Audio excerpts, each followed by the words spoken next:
Here's why asking the right questions does so much for the sales process and the customer experience. So I'm going to give you all from a live example. I like telling real sales stories, so let's go.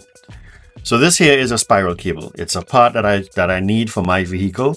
It's a part that has been on the fritz since before I left the country. So before I traveled in December, came back, the spiral cable in my vehicle has not been working. All right, it's been faulty.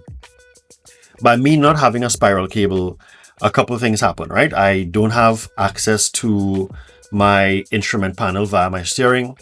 I do not have access to my horn. So in instances where I need to use my horn, I don't have a horn. So I've had to be very careful in how I'm driving, giving distance, because I don't have a horn that I can use as an indicator and a signal to other drivers or pedestrians. The thing is, I've been looking for this spiral cable for around the same time that it went bad. And every time that I go to someone, they always ask me the same question. Is it a 3-pin or is it a 4-pin? I don't know. I am not a mechanic. I am not an automotive electrician. I am none of those things. The interesting thing, however, is that they've even suggested that I take out the spiral cable and bring it for them so that they can see. But that is a certain area of friction for me in my buying process, because I have to go to an automotive electrician. They have to open the steering section of the car, and they have to take this out. Then I have to go up there to see if they have it or not. It's a lot of friction. It's a lot of inconvenience in that process, in my buying process. The other part of that is there's a cost for me to do that. If I go to an electrician to take it out, he's going to charge me for his time. So that's money being spent.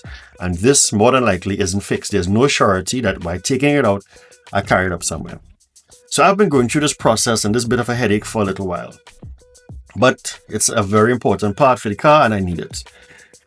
So today I went back and I went to 2 new locations. And one location I was able to purchase it. But there's another location that I went to, even though they didn't have it, the guy asked the most important question that factors in to the buying experience, customer satisfaction, customer experience, and sales. What was that question? So again, every time I go to someone, the person would ask me, is it a 3-pin or a 4-pin?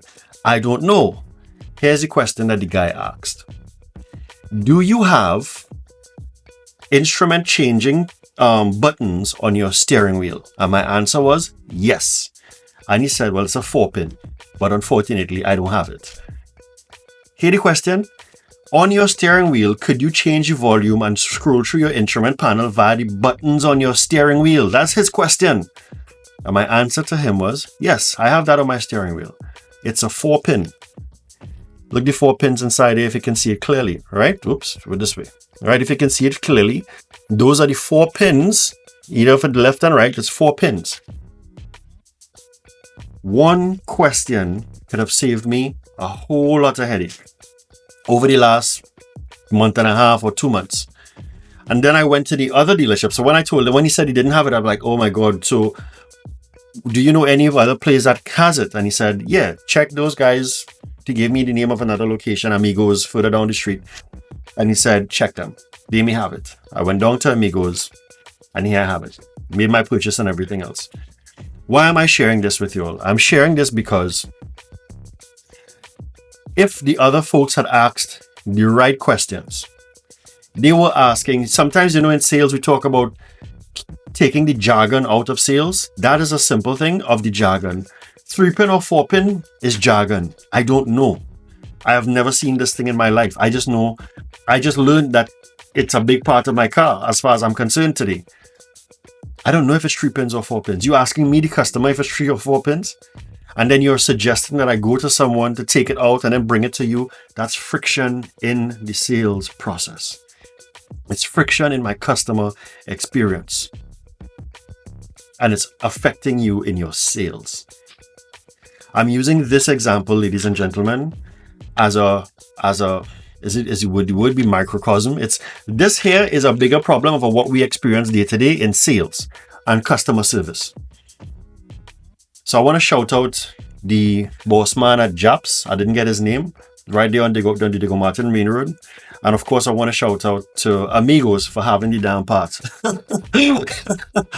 Because everyone else needed for me to make one or two additional steps, and one of those steps is going to cost me money, and there was still no guarantee that I would have gotten this result.